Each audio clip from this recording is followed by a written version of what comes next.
It is Mr. a highly Farrelly, special intent I'm to be going to convicted ask you of again. genocide. Yes. Please stop displaying your imbecility. Okay, I'm sorry if you think the Declaration of the Judge is imbecile. Don't put on public display that you're a moron. At least have the self-possession to shut up. Did I I'm read the comfortable putting my display on camera if you're comfortable putting yours in books, okay? I read the case around 4 times. This man right here is Dr. Norman Finkelstein, or as I call him, Professor Storming Norman Finkelstein. And he doesn't play around. He is forever serious, and he's always pulling people's cards.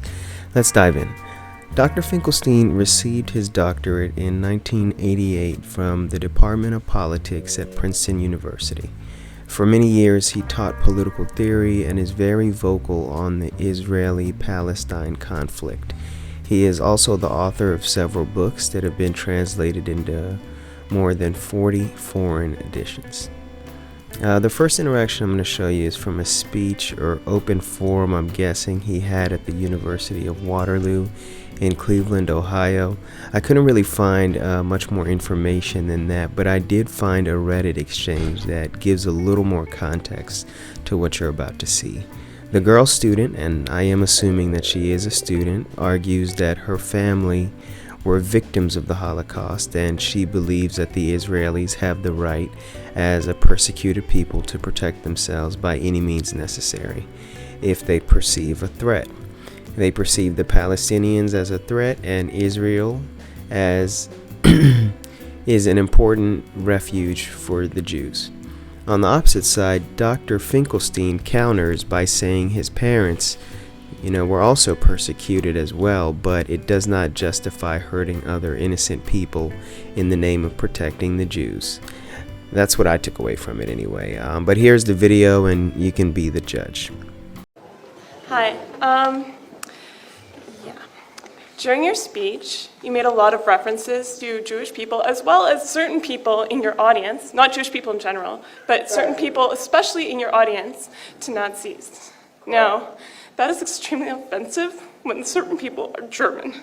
And they're also extremely offensive to people who've actually suffered under Nazi rule. I don't respect that anymore. I really don't. I don't like and I don't respect the crocodile tears to the crocodile tears. No. I'm sorry, folks. Allow me to finish and allow me to finish. Listen, sir. Allow me to finish. Sir. I don't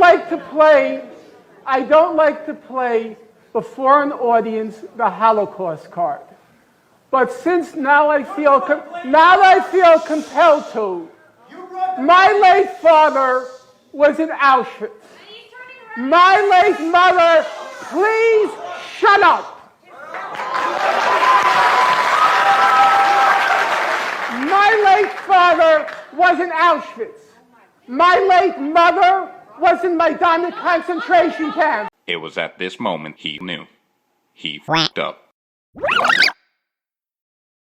Yeah, he kind of got her there, and I think that's kind of why, she reacted this way. Crocodile tears might be right, so let's play her some music real quick.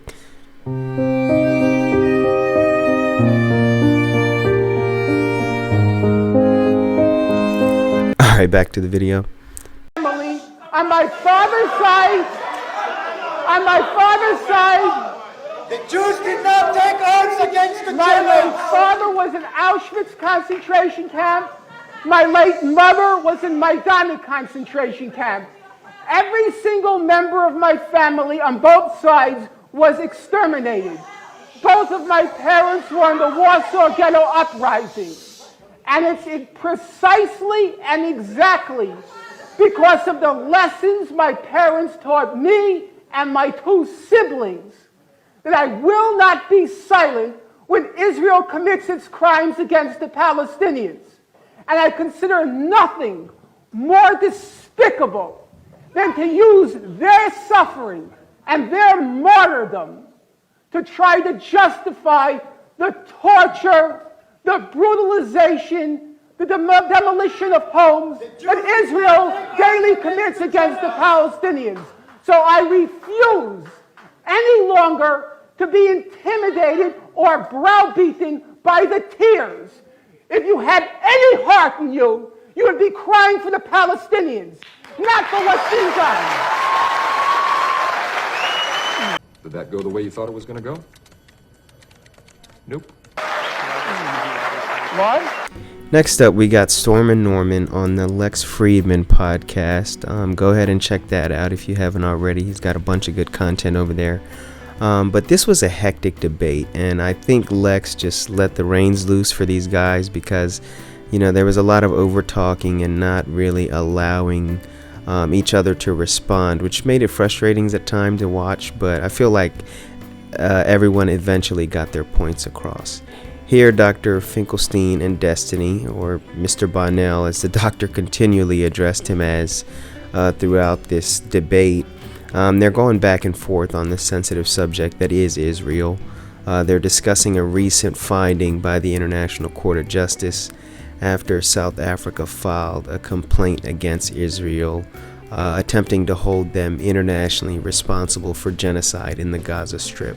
I'll let you see it for yourself and, you know, judge the video for yourself. Court is not asked at this present phase of the proceedings to determine whether South Africa's allegations of genocide are well-founded. They're not well-founded. They're not even well-founded. The court isn't. You said that plausible was a high standard. It is absolutely not. It is a misrepresentation of the strength of the case against Israel, just like the majority of the quotes they have in this case are. And also, you said it was an extremely well-founded case. They spend like 1/4 of all of the quotations, some even pulled from the Goldstone report, that try to that actually deal with the intent part. Which is, by the way, I think you guys, I don't know if you use the phrase, the dolus specialis, that the intentional part of genocide. Sorry, I don't know that term. I think it's called dolus specialis. It is the most important part of genocide, which is proving it is a highly special intent to commit genocide. It's possible that Israel could. That's mens rea. No. The mens rea, yes, I understand the state of mind, but for genocide, it's called dolus specialis. It's a highly special intent. Did you read the case? Yeah. It is a highly special intent. I'm going to ask you again. Genocide. Yes. Please stop displaying your imbecility. Okay, I'm sorry if you think the declaration of the judge is imbecile. Don't put on public display that you're a moron.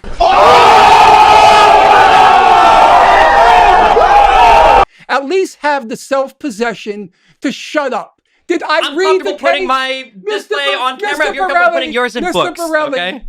I read the case around 4 times. I read all of the majority opinion, the declarations. I read Aaron Barak's declaration. Then why are you lying and saying plausible is a high standard? Because I said, even reaching the benchmark of plausibility is a very high standard in the world. It's the equivalent of a regional player qualifying for an Olympics. It's still 2 steps removed. You may not be on the team and you may not get a medal, but to get qualified, which in this context is the equivalent of plausible, you must be doing something pretty horrible. As it happens, Professor Morris, there was no genocide. That's what the court will rule. Remember what I just told you. The court I don't expect to be even around when the court reaches its final decision. Why? It'll take a long, long time. 2 years, 3 years. No, I don't think it'll take 2 or 3 years. I mean, Bosnia, which was admittedly a special type of case because they were accusing Serbia of sponsoring the Bosnian Serbs. That took, I think, 17 years from 90. I assume they'll take 2 or 3 years. But the point you're making, so this is saying illegal. That something horrible must be happening to even achieve. It is horrible. It's a war. Yeah, it's true. It's horrible. But I think they weren't rendering a ruling on the war. They were rendering a ruling on the genocide. And I think the suggestion. And they said it was plausible. They also said it was plausible that Israel is committing a military operation as well. Yeah, but I think the problem with your characterization is you're saying in so many words the South Africans basically only have to show up in court with a coherent statement. Yes, that is correct. In today's atmosphere, that's probably correct. They needed to do a lot more. They needed to persuade. Today's atmosphere. The American judge. They needed to persuade. Judges go according to what the majority want to hear. Yeah, but they needed president. They needed to persuade the court that it was worth investing several years of their time in They're probably hearing well this paid case. for it, so They're well paid whether they they have take time this for it. case or not. I mean, they have a full docket whether they accept or reject this. Hey, thanks guys for rocking with me to the very end. I appreciate it more than you'll ever know. If you like this and you have some suggestions or issues you want me to cover, please let me know in the comments. If you haven't already done so, make sure you like, subscribe, and turn on that notification bell. Signing out.